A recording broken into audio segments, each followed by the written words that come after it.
শেষে কত?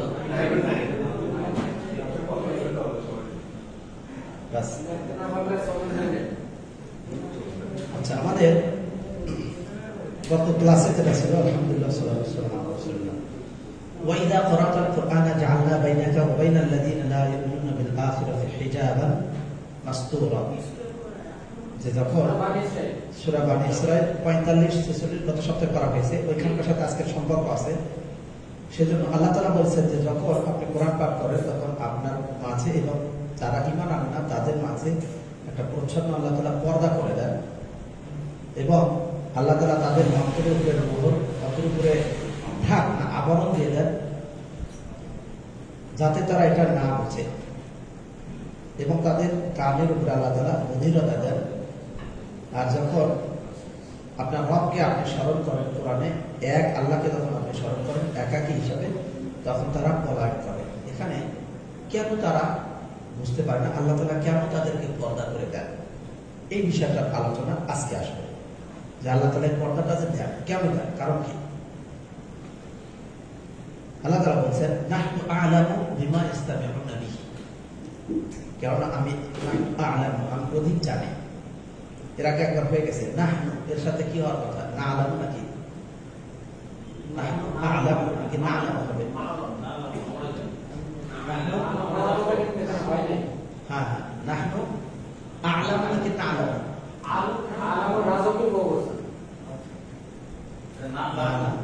এমনি একটা বললে হবে না, রাজকীয় বহুবচন তো না আ'লামুই হওয়ার কথা, কিন্তু নাহনু পরে হলো আ'লামু। আপনাদের মনে থাকার কথা, এর আগে একবার এরকম চলে আসছিল যে ইসমু তাফদীল, মানে যেটা তুলনামূলক শব্দ, অধিক জানে।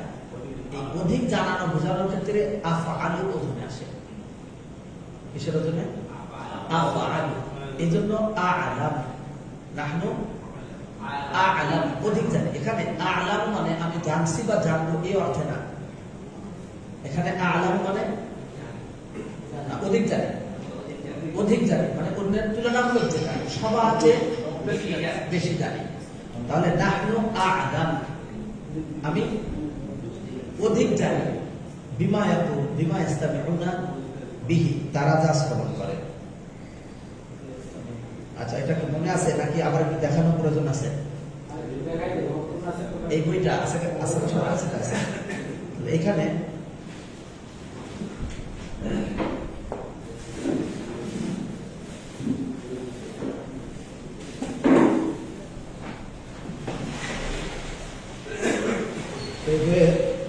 পৃষ্ঠা নম্বর 93,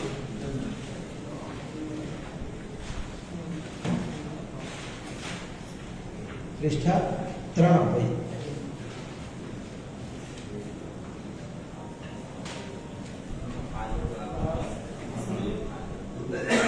এখানে আছে আফআলু, ইয়াফআলু থেকে নাই, কি আছে?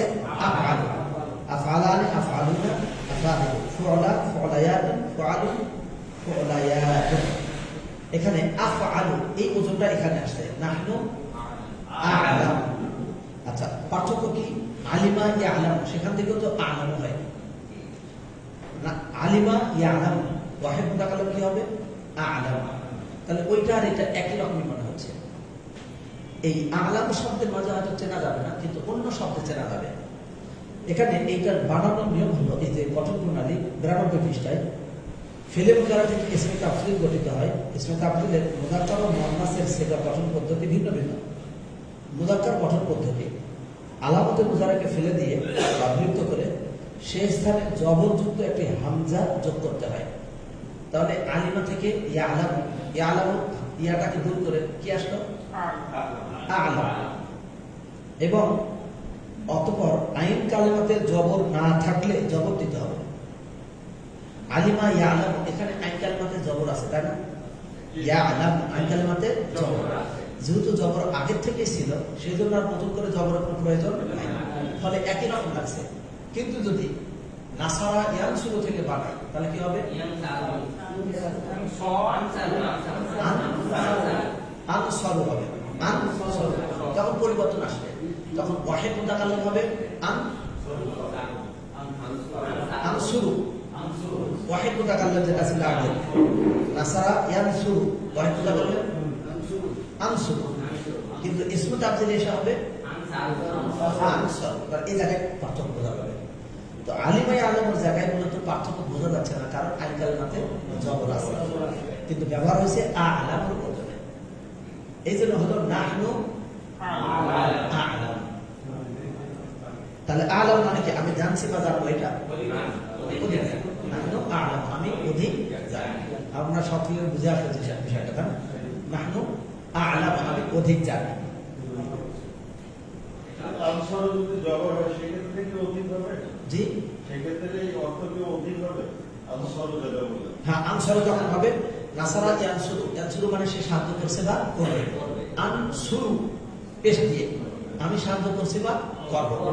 আনসারু অর্থ অধিক সাহায্যকারী, আমি অন্যের তুলনায় অধিক সাহায্যকারী।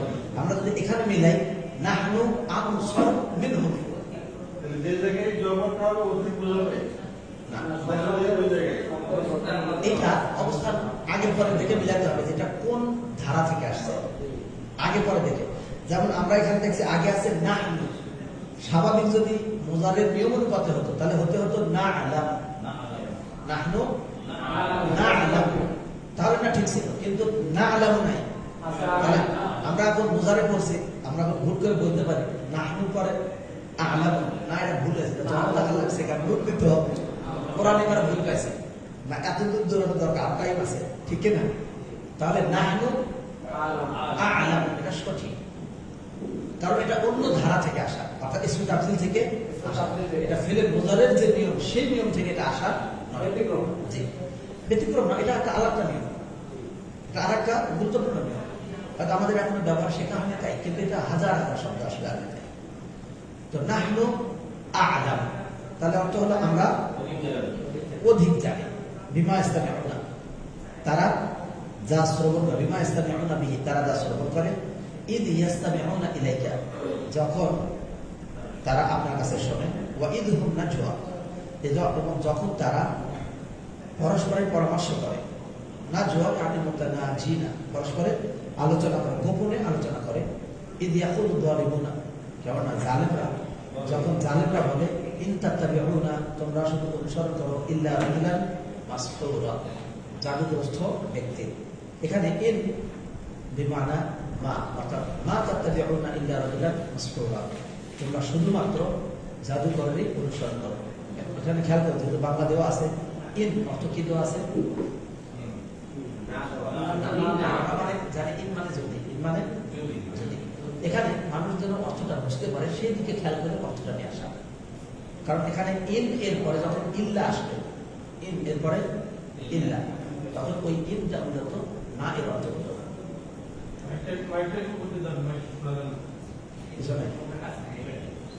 ইন তাত্তাবিউনা ইল্লা রাজুলান মাসহুরা, তাহলে ইন তাত্তাবিউনা, ইন অর্থ হলো মা, মা আর ইল্লা, যেহেতু পরে ইল্লা আসে এই জন্য ইন অর্থ হলো মা। তাহলে নাহনু ইসম ফেল লাহাব, এসে কেন বহু বছর। আ'লাম,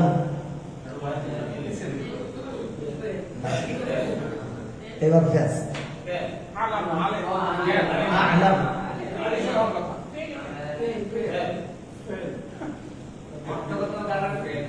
এবার পক্ষে বিপক্ষে ভোট, কি ফেলের পক্ষে কি এসএম এর পক্ষে, তাই না? আমরা বললাম যে এটা হলো ইসমু তাফজিল, কি নাম? তাহলে কি তাফজিল হোক আর তাফজিল হোক, সেটা কি এসএম। তাহলে আ'লামটা এসএম, তাহলে পার্থক্য আরেকটা হবে। আ'লাম ওয়াহিদ মুতাকাল্লিম যেটা, সেটা হলো ফেল, ফেলে বোঝাবে, আর আ'লাম ইসমু তাফজিল, এটা মূলত এসএম। তাহলে আ'লাম শব্দটা এসএম, কোন দিক থেকে? এটা ইসমে তাফজিল মানে আধিক্যতা বোঝানোর অর্থে।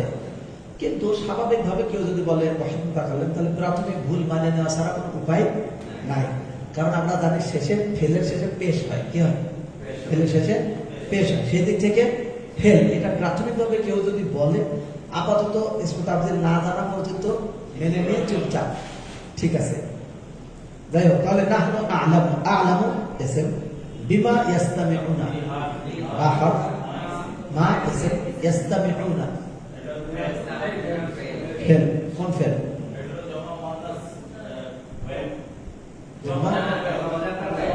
জমকার বাহাস,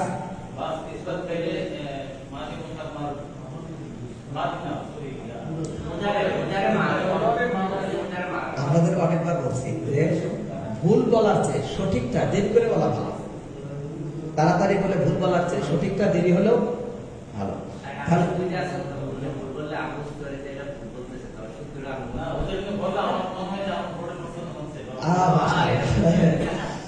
যাই হোক, ইয়াস্তামিউনা তাহলে কি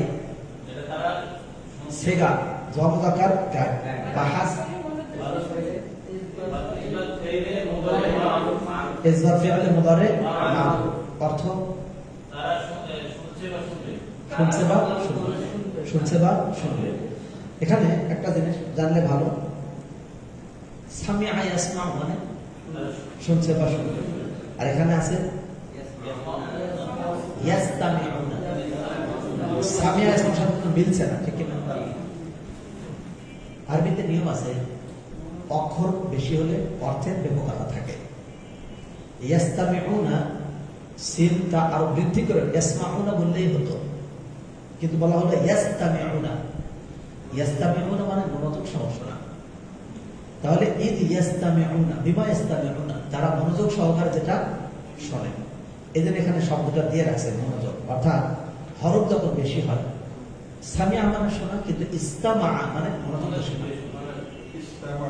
আমরা একটা আয়াত অবশ্যই শুনেছি, অন্তত বাংলা জানি, ওয়াইদা কুরিআল কুরআন ফাইদা কুরিআল কুরআন ফাসতামিউ লাহু, ফাসমাউ লাহু নাই, ফাসতামিউ লাহু, তখন মনোযোগ সহকারে শ্রবণ করো। যখন কোরআন পড়া হয় তখন মনোযোগ সহকারে শ্রবণ করো, ও আনসিতু, এবং চুপ থাকো, লাআল্লাকুম তুরহামুন, আশা করা যায় তোমাদের রহমত করা হবে। ওখানে ফাসতামিউ, যেহেতু অক্ষর বেশি, ইস্তামা, এজন্য অর্থের আধিক্যতা। ঈদ ইস্তামিউনা বিহি, যখন তারা মনোযোগ সহকারে শ্রবণ করছিল, উহা সম্বন্ধে ঈদ ইয়াস্তামিউনা, যখন ঈদ, তাহলে বিহি বা হরফ, হা এসে কেন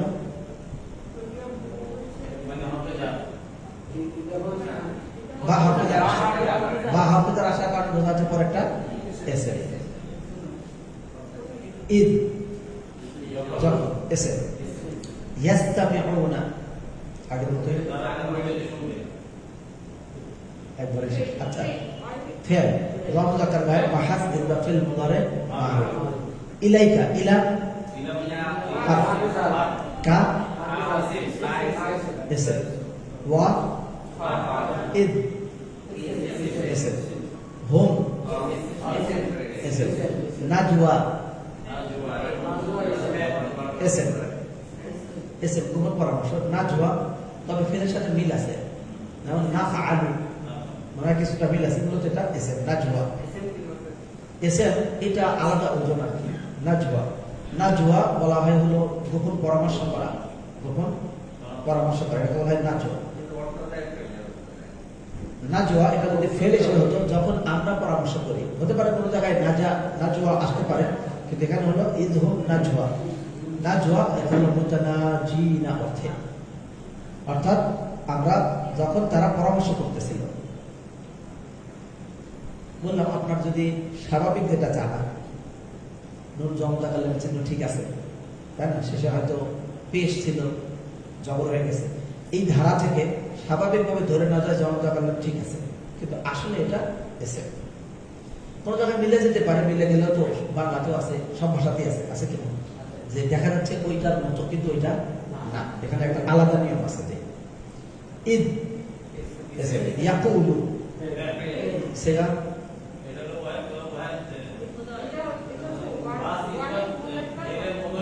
ওয়াহিদ মুযাক্কার গায়ব, ওয়াহিদ মুযাক্কার গায়ব, বাহাস অর্থ সে বলছে বা বলবে। ঈদ ইয়াকুলু যখন বলছে বা বলবে আয-যালিমুনা জালেমরা এসে আয-যালিমুনা এসে কেন আর কিছু বহু বছর না যালিমুনা ইন حرف تتبعون فعل صيغة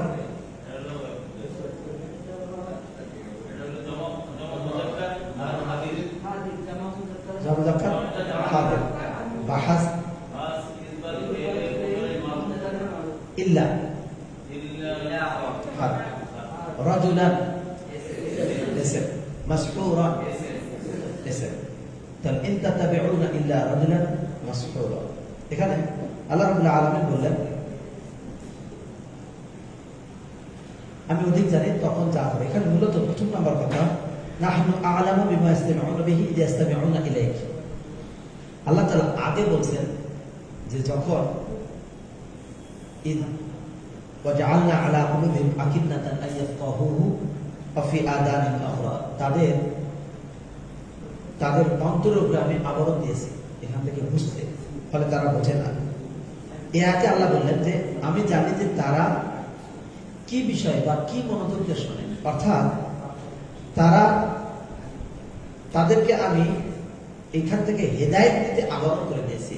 তারা কোরআন শোনে। মূলত কাফের মুশরিকরা তারা গোপনে গোপনে যেত নবী সাল্লাল্লাহু আলাইহি ওয়াসাল্লামের কাছে কোরআন শুনতে, তাহলে তারা কোরআন শোনে বটে কিন্তু হেদায়েত পায় না। গোপনে গিয়ে কোরআন শোনে অথচ হেদায়েত পায় না। কারণ কি? কারণ আল্লাহ রাব্বুল আলামিন বলছেন যে তারা এটা যখন শোনে তখন তাদের অন্তরে আল্লাহ তাআলা পর্দা রাখেন। এই পর্দার কারণে আর হেদায়েতটা আসে না বা পায় না, হেদায়েত ভিতরে ঢুকতে পারে না। কারণ আমি তাদেরকে হেদায়েত থেকে, কোরআন শ্রবণের পরে হেদায়েত থেকে তাদেরকে আমি বাধা দিয়েছি বা আবরণ করেছি। কেন? কারণ আমি তাদের খারাপ উদ্দেশ্য জানি। তারা কোরআনকে ভালো উদ্দেশ্যে শোনে না, বরং তারা ইচ্ছা করে যে এই কোরআনের সামান্যতম কোনো ত্রুটি বের করা যায় কিনা, কোনো সমস্যা বের করা যায় কিনা, এই চিন্তা নিয়ে তারা শুনতে চায়। কিন্তু কোরআন থেকে যে হেদায়েত নেবে এই আশায় তারা চায় না, এবং ভুল ধরতে যায় বা সেটাকে নিয়ে দোষারোপ করতে যায়। অর্থাৎ যেহেতু তাদের এই শ্রবণ করাটা হেদায়েত পাওয়ার জন্য অথবা সত্যকে গ্রহণ করার জন্য এমন উদ্দেশ্য, বরং তারা দৃঢ়ভাবে এই ইচ্ছা করে যে আমরা এটা অনুসরণ করব না, আর অনুসরণ করব না। এবং এই অবস্থা যার হয় যে শুধু শুনবে, অনুসরণ করবে না, বাধা দিবে অথবা সেটাকে নাকচ করার চিন্তা করবে, ভুল ধরার চিন্তা করবে ইত্যাদি, এমন অবস্থা যার হয় তখন আল্লাহ রাব্বুল আলামিন তাকে হেদায়েত দেন না। ওয়াইদহুম নাজওয়া, আর যখন তারা নাজওয়া, যখন তারা পরস্পরের সমালোচনা, অর্থাৎ পরস্পর একে অপরের সাথে গোপনে গোপনে কথা বলতেছিল, অর্থাৎ তারা গোপনে গোপনে কথা বলতেছিল মিথ্যারোপ করার জন্য নবী সাল্লাল্লাহু আলাইহি ওয়াসাল্লামকে এবং তাকে উপহাস করার বিষয়। যখন এই ধরনের কথা তখন বলল, তাহলে এই কথাটা বলা, তার উপরে উপহাস করা, তার প্রতি মিথ্যারোপ করা, এগুলো হলো জুলুম। এগুলো কি জুলুম? সেই জন্য আল্লাহ তাআলা বলেন ইয ইয়াকুলু যালিমুনা, যখন জালেমরা বলেছিল ইন তাত্তাবিউনা ইল্লা রাজুলান মাসহুরা, তারা যে গোপনে গোপনে কথা বলার সময় তারা এটাই বলেছিল যে ইন তাত্তাবিউনা, ইন অর্থ হলো বিমানা মা, অর্থাৎ মা এর অর্থে মা তাত্তাবিউনা ইল্লা রাজুলান মাসহুরা, তোমরা একজন শুধুমাত্র অনুসরণ করছো জাদুগ্রস্ত ব্যক্তির। অর্থাৎ ইন তাত্তাবিউনা, তোমরা অনুসরণ যদি করো, অর্থাৎ যদি তোমরা মুহাম্মদ সাল্লাল্লাহু আলাইহি ওয়াসাল্লামের অনুসরণ করো, তাহলে এই জালেম তাদের জুলুমমূলক যেই মোনাজাত, তার ভিতরে পরস্পরে তারা এটা মূলত তাকে বলল রজুলান মাসহুরা, জাদুগ্রস্ত ব্যক্তি। তাহলে তাদের বিশ্বাস নিল যে সে জাদুগ্রস্ত, বা তারা এইটাকে প্রচার করলো, তাহলে প্রথমেই যাকে জাদুগ্রস্ত মনে করবে, তাদের যে চিন্তাটা, এটাই হলো ভুল, এটা ফাসেক, নষ্ট। তারা তাকে জাদুগ্রস্ত সাব্যস্ত করছে, এই সাব্যস্ত করাটাই নষ্ট ভিত্তি। এর উপরে যা কিছু শুনবে তার উপরে আর সঠিক ভিত্তি আসতে পারে না। সেজন্য নষ্ট জিনিসের উপরে যখন কিছু রাখা হয় তখন সেটা আরো নষ্ট হয়ে যায়। সেই জন্য তাদের এখান থেকে আর হেদায়েত পাওয়ার কোনো সুযোগ থাকে না। এই জন্য আল্লাহ তাআলা বললেন ইন তাত্তাবিউনা ইল্লা রাজুলান মাসহুরা, তারা তাকে জাদুগ্রস্ত মনে করে। মাসহুরা অর্থাৎ এমন জাদুগ্রস্ত যে তার আকলটা বিক্ষিপ্ত, নষ্ট হয়ে গেছে, ফলে সে আর সঠিকতার সীমানায় নাই, এইভাবে তারা বলে থাকে। এরপর আল্লাহ তাআলা বললেন উনদুর কাইফা দরাবু লাকাল আমসালা। উনদুর আপনি দেখুন, অর্থাৎ বিস্ময়ে আপনি তাকিয়ে দেখুন। তাহলে উনদুর কাইফা দরাবু লাকাল আমসালা, কিভাবে তারা দৃষ্টান্ত দেয় আপনার জন্য। ফাদাল্লু ফালা ইয়াস্তাতিউনা সাবিলা, অথবা তারা ভ্রষ্ট হয়েছে, ফলে তারা পথ পায় না। এবার আমরা উনদুর ইসম ফিল হক ফেল কাইফা, যেভাবে এসে এসে অর্থ আছে কিন্তু কোন কাল নাই। বরাবু ফেল সেগা বাহাস অর্থ কি হবে?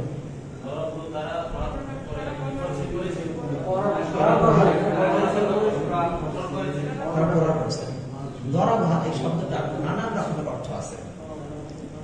দরাবা শব্দের অর্থ বিভিন্ন বাব অনুপাতে, বিভিন্ন শব্দের পূর্বপর অনুপাতে নানান অর্থ হয়ে থাকে। সবচেয়ে বেশি ব্যবহার যেটা ধর্মে প্রহার করা। দরাবা অর্থ হলো উদাহরণ দেওয়া। দরাবা অর্থ উপস্থাপনের ক্ষেত্রে ব্যবহার হয়। দরাবা শব্দ যখন মুফাআলা থেকে আসে তখন ক্রয় বিক্রয়ের লাভের অর্থ ব্যবহার হয়। আমরা যারা ইসলাম ব্যাংকের সাথে যদি কারো সম্পর্ক থেকে থাকে তাহলে আপনারা মুদারাবা শব্দের সাথে পরিচিত থাকতে পারেন। মুদারাবা, আর বাংলায় তো তারা মুদারাবা লেখে, নাকি না? এই যে মুদারাবা কোথেকে আসছে? পরস্পর লাভের ভিত্তিতে ব্যবসা করা, সেটা নাম কি? মুদারাবা। তো দরাবা, এখানে দরাবা উদাহরণ দেওয়া। কাইফা কিভাবে, দরাবু তারা বর্ণনা করেছে, উদাহরণ দিয়েছে, লাকা আপনার জন্য, আল আমসালা দৃষ্টান্ত বা উদাহরণ। কিভাবে তারা উদাহরণ দিল? তাহলে কাইফা দরাবু বলে লাকা লাম হারফ কাফ এসে কেন এসে লাম হাফেজার সাথে আছে। আল আমসালা এসে কেন আলিফ লাম, আর কি বহুবচন। ফাদাল্লু ফা হারফ, দাল্লু সিগা বাহাস বাহাস, হ্যাঁ দাল্লু তারা ভ্রষ্ট হয়েছে। ফালা ইয়াস্তাতিউনা ফা হারফ, লা ইয়াস্তাতিউনা একবার, লা ইয়াস্তাতিউনা কি হবে? লা হারফ লা ইয়াস্তাতিউনা জম মুযাক্কার জম মুযাক্কার বাহাস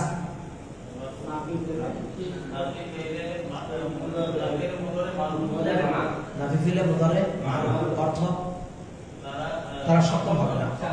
ইস্তিতাআত মানে সক্ষম হওয়া, পারা, তাহলে তারা সক্ষম হবে না বা তারা পারবে না, তারা সক্ষম হবে না। সাবিলা মানে এসে কি জন্য সাবিলা মানে পথ, তাহলে তারা পথে সক্ষম হবে না, মানে সঠিক পথ পেতে তারা সক্ষম হবে না। এখানে আল্লাহ রাব্বুল আলামিন বললেন যে উনজুর আপনি লক্ষ্য করুন, অর্থাৎ বিশ্বাসের সাথে দেখুন যে তারা কিভাবে বলছে কাইফা দরাবু লাকাল আমসাল, কিভাবে তারা আপনার জন্য উদাহরণ দেয়। অর্থাৎ এই উদাহরণটা অতি নিকৃষ্ট উদাহরণ। তারা যে উদাহরণগুলো দিচ্ছে সেই উদাহরণগুলো অতি নিকৃষ্ট উদাহরণ, এবং এই উদাহরণগুলোর সঠিকতা থেকে সবচেয়ে দূরে, বহু দূরে। এই ধরনের উদাহরণ দেওয়া কখনোই উপযুক্ত না, অথচ তারা উদাহরণ দিচ্ছে। কি বিস্ময়ের ব্যাপার! অন্ধু লক্ষ্য করুন বিশ্বাসের সাথে। কাইফা দরাবু লাকাল আমসালা, কি উদাহরণ দিচ্ছে? তারা কখনো বলে যে এ জাদুকর, নবী সাল্লাল্লাহু আলাইহি ওয়াসাল্লামকে কি বলে? কখনো বলে জাদুকর, আবার কখনো তারা বলে পাগল, আবার কখনো বলে যে গণক, আবার কখনো বলছে কবি। তাহলে এই যে নানান রকমের, কেউ কখনো বলছে পাগল, এই যে নানান রকমের উদাহরণগুলো দিচ্ছে, আপনি লক্ষ্য করুন কি ধরনের উদাহরণ আপনার জন্য দেয়। এগুলো সঠিক কাইফা দরাবু লাকাল আমসাল। তাহলে এই ধরনের উদাহরণ দেওয়ার কারণে তারা সঠিক পথে বিভ্রান্ত হয়ে গেছে। যখন তাকে পাগল মনে করবে, তখন পাগলের কাছে তারা কিভাবে পথ নেবে? জাদুগ্রস্ত যখন মনে করে, জাদুগ্রস্ত মনে করলে তাহলে তার তো মাথা ঠিক নেই, জাদুগ্রস্ত হয়ে গেছে, এই মাথা থেকে সে কি হিদায়াত দিবে? ফলে তার কাছে যে যাচ্ছে, যাওয়ার সময় তারা তাকে তখন মূল্যায়ন করছে না, সঠিক উদাহরণ তাকে দিতে পারে। এই বিভ্রান্তির উপরে যখন তারা কাছে যায় তখন আসলে আরো বেশি বিভ্রান্ত হচ্ছে। ফলে তারা এই বিষয়ে তারা বিভ্রান্ত হয়ে গেল। ফলে মূলত তাদের এই বিভ্রান্তির জন্য তাদের এই উদাহরণগুলো দেওয়াটাই একটা কারণ হয়ে গেছে। ফলে তারা বিভ্রান্ত হয়েছে এই উদাহরণগুলো দেওয়ার কারণে বা এই বিশ্বাসগুলো রাখার কারণে। আর এই উদাহরণগুলো দেওয়া তাদের বিভ্রান্তির কারণ হয়ে গেছে। অতএব তারা বিভ্রান্তের উপরে নির্ভর করে যেহেতু তার কাছে যায়, অতএব বিভ্রান্তের উপরে যে নির্ভর করে চলে সেই বিভ্রান্তই হয়, তার আর ফসল ভালো হয় না। রানা প্লাজা তার একটা উদাহরণ আছে নাকি নাই? রানা প্লাজা নিচের ফাউন্ডেশন ঠিক নাই, উপরে কয়েকতলা পরে শেষ। তাহলে খারাপের উপরে নির্ভর করে কোনো কিছু ভিত্তি করলে সেটা আসলে পর্যায়ক্রমে খারাপ হয়।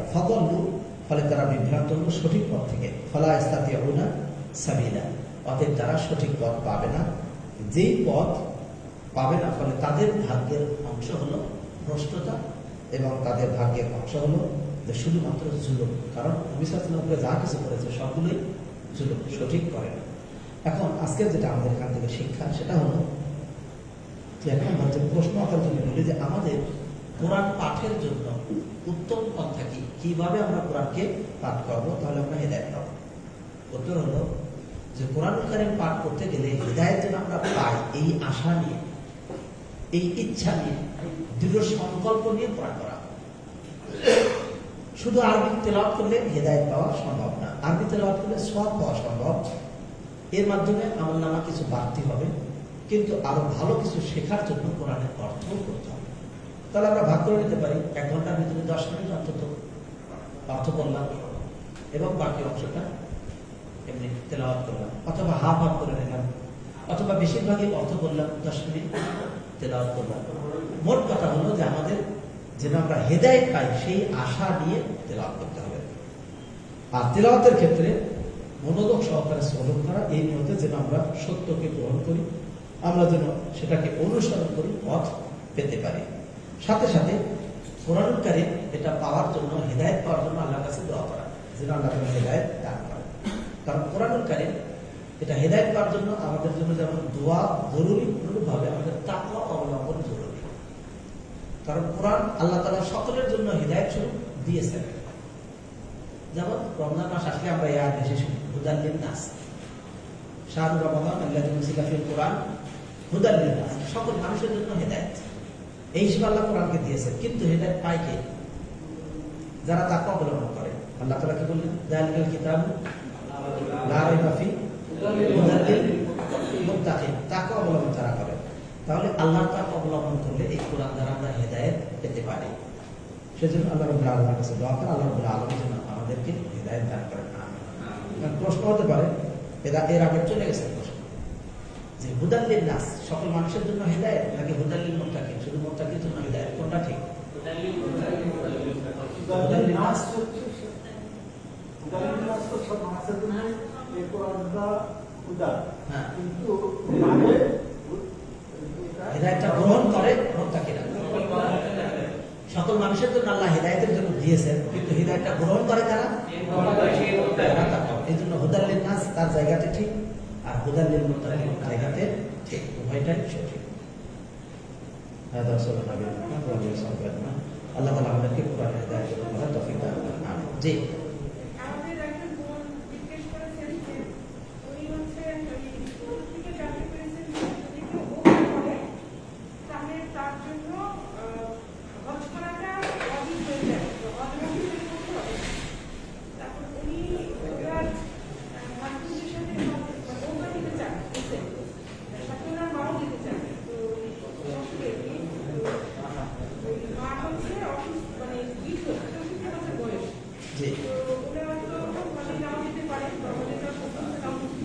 আচ্ছা, এখন বিষয় হলো যে যার সক্ষমতা আছে, যে সক্ষম, তার জন্য উমরাও ফরজ, হজও ফরজ, দুটাই ফরজ। কেউ যদি শুধু হজ করে উমরা না করে তাহলে তার উমরার ফরজ থেকে যাবে, আর কেউ যদি শুধু উমরা করে হজ না করে তাহলে তার হজের ফরজ থেকে যাবে, সে আদায় করতে পারবে না। উমরা এবং হজ দুটাই তাকে করতে হবে। এখন কেউ যখন হজে যায়, আমাদের মতো দূর থেকে যারা যায় তারা গিয়ে প্রথমে আগে উমরা করে উমরা দায়িত্ব পালন করে ফেলে, যেহেতু হজের সময় হজ এবং উমরা একসাথে করার সুযোগ আছে, সেই জন্য কেউ হজে যখন যায়, যাওয়ার পরে সে প্রথমে আগে ওমরা করে ফেলে। ওমরা যখন করে ফেললে তার ওমরা দায়িত্ব শেষ হয়ে গেল। এরপরে যখন হজের সময় আসলে 8 তারিখ থেকে শুরু করে তার বাকি টাইমটাতে সে হজ করে ফেলে। ফলে তার এক সফরে ওমরা এবং হজ দুটাই হয়ে গেল। আমরা যারা সাধারণত বাংলাদেশ থেকে এইসব দূর থেকে যারা যায়, তারা তামাত্তু হজ করে। তো তামাত্তু হজের ভিতরে ওমরাও আছে, হজও আছে, দুটোই আছে। সেই জন্য তার ওমরার ব্যবস্থা হয়ে গেল, হজের ব্যবস্থা হয়ে গেল। আর যদি সে এখন কে শুধু ওমরা করে আসে, তাহলে তার যে আসল হজ, সেই হজটা তার হলো না। তো তাকে তো হজ করতেই হবে, যেহেতু সে সক্ষম।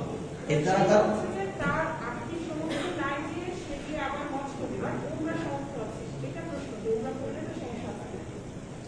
এখন যদি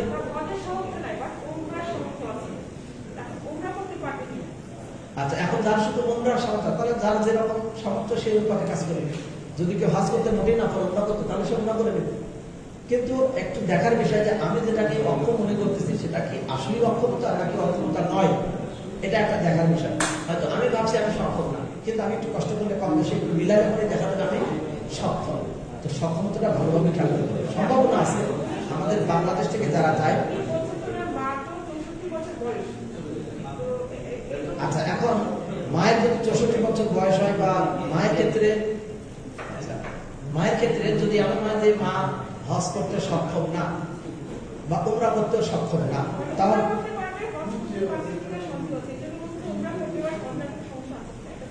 আচ্ছা, এখন তার জন্য চেষ্টা করবে। সে যদি উমরা করে আসে তাহলে উমরা করবে, এবং হজ করা যদি সফলতা পরবর্তী পায় বা সুস্থ হয় অথবা তার সফলতা থাকে তাহলে হজ করবে। আর উমরা যদি করতে পারে তাহলে সে উমরা করে আসুক, বাকি তার পরবর্তী আল্লাহর কাছে দোয়া করবে যেন হজের সফলতা পায়, সফল হলে হজ করবে। আমাদের আরেকটা সাউন্ড বাবু বলে শোনা যাবে যে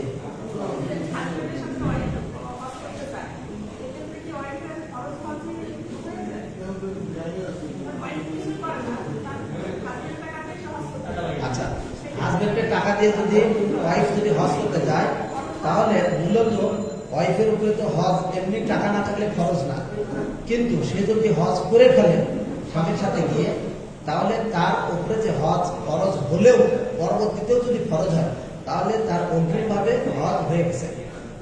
তার যেটা খরচ হবে ভবিষ্যতে সেটাও তার পালন হয়ে গেছে। কারণ স্বামী স্ত্রী মানে হতো সে বালেগের পরে হজ করতে যাচ্ছে।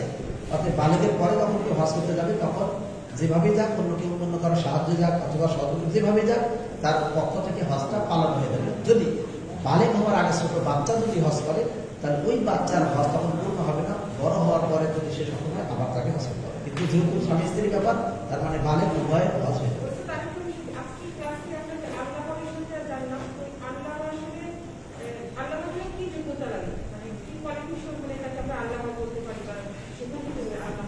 আচ্ছা, আল্লামা শব্দের অর্থ হলো অধিক জ্ঞানী।